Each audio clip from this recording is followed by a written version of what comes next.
Nabi Adam merasa sangat bahagia karena Allah telah menerima tobatnya. Akan tetapi, kehidupan dunia adalah kehidupan yang melelahkan, dan kehidupan melelahkan itu telah dimulai. Jika sebelumnya, ketika masih di surga, Nabi Adam dan Siti Hawa tidak pernah mengenal yang namanya lapar dan dahaga, maka di bumi, lapar dan dahaga adalah naluri perut manusia. Nabi Adam dan Siti Hawa merasakan perut mereka sakit sekali. Nabi Adam sampai tidak bisa berjalan, bahkan tidak bisa tidur. Kepalanya seakan berputar dan kedua matanya tidak lagi dapat melihat dengan baik.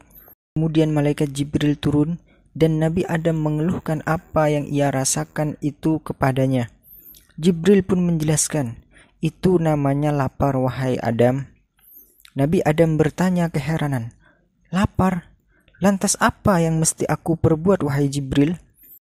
Jibril menjawab, "Berdoalah kepada Allah agar berkenan memberimu makan dan mengenyangkanmu."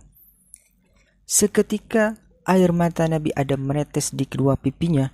Ia teringat kembali dirinya di dalam surga, dapat makan buah dari pohon-pohon yang ada di sana dan meminum airnya.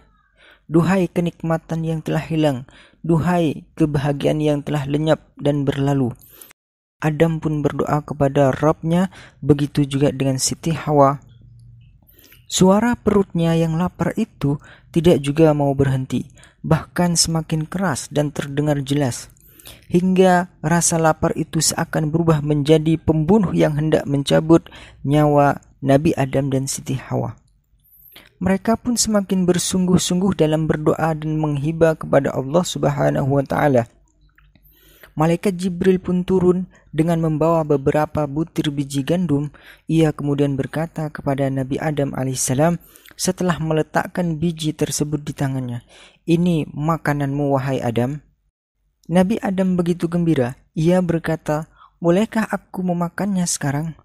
Jibril menjawab, "Tidak, Adam, tapi tanamlah biji itu terlebih dahulu di tanah." Adam pun menaburkan biji gandum tersebut di tanah dan seketika itu juga Allah menumbuhkannya. Nabi Adam senang dan berkata kepada Jibril, "Bolehkah aku memakannya sekarang, wahai Jibril?" Jibril menjawab, "Nanti dulu Adam. Panenlah gandum itu terlebih dahulu." Nabi Adam berkata, "Bagaimana cara memanen?"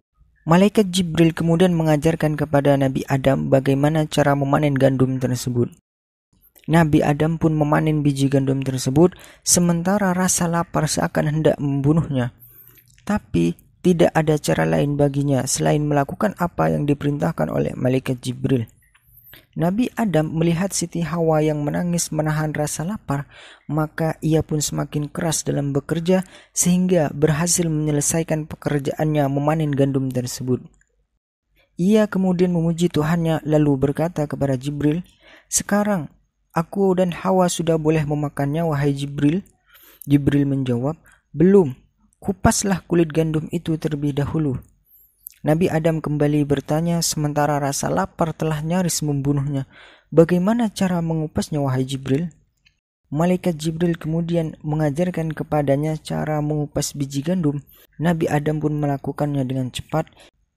Ia mengira bahwa waktu makan sudah tiba begitu ia selesai mengupasnya. Akan tetapi Jibril buru-buru mengatakan, "Sekarang pisahkan antara biji yang dapat dimakan dan yang tidak, wahai Adam." Nabi Adam berkata, "Bagaimana caranya, wahai Jibril?" Jibril pun mengajarkan caranya kepada Nabi Adam. Nabi Adam lalu mulai memisahkan dan memilih biji gandum tersebut, sementara butir-butir keringat menetes dari dahinya turun hingga ke hidung, mulut dan kedua pipinya serta perutnya yang lapar ia rasakan semakin ganas menggigit. Begitu selesai, Nabi Adam langsung menjulurkan tangannya hendak memakannya.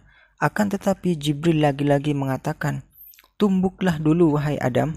Nabi Adam yang merasa sudah sangat lapar berkata dengan suara tercekik, "Ditumbuk dengan apa, wahai Jibril?" Jibril pun mengambil 2 batu dan meletakkan salah satunya di atas yang lain seraya mengatakan, "Dengan 2 batu penggilingan ini, wahai Adam." Nabi Adam pun mulai menggiling biji-biji gandum dengan 2 batu tersebut. Nafas Nabi Adam mulai tersengal-sengal saat menggiling gandum itu. Sementara yang ada di pikirannya hanyalah mencari makan untuk dirinya sendiri dan juga istrinya. Akhirnya, proses penggilingan pun selesai. Nabi Adam mengulurkan tangannya untuk memakannya, tetapi Jibril kembali berkata, "Buatlah adonan terlebih dahulu, wahai Adam." Nabi Adam kini sudah benar-benar bosan dan capek, sementara rasa sedih tidak pernah hilang dari dirinya. Setiap kali teringat surga Firdaus, tempat ia diusir darinya, ia seakan mengatakan, "Duhai, sekiranya aku tidak bermaksiat kepada Tuhanku dan tidak makan buah yang dilarangnya, maka mungkin aku tidak akan seperti ini." Malaikat Jibril mengajarkan kepada Nabi Adam bagaimana membuat adonan, maka Nabi Adam pun membuat adonan setelah gandum tersebut menjadi tepung. Nabi Adam membuat adonan sambil memandang ke arah Jibril. Jibril pun berkata kepadanya, "Setelah kau buat adonan itu, buatlah roti agar dapat kamu makan." Nabi Adam berkata, "Bagaimana caranya, wahai Jibril?" Jibril menjawab, "Nyalakan api terlebih dahulu, wahai Adam." Nabi Adam berkata, "Dari mana aku dapat menyalakan api, wahai Jibril?" Jibril menjawab, "Kumpulkan dahan dan ranting pohon yang kering terlebih dahulu, wahai Adam." Nabi Adam pun melakukan dan membawanya ke hadapan Jibril. Lalu malaikat Jibril mengambil 2 buah batu, kemudian memukulkan keduanya hingga memercikkan bunga api hingga membakar dahan dan ranting yang kering tersebut.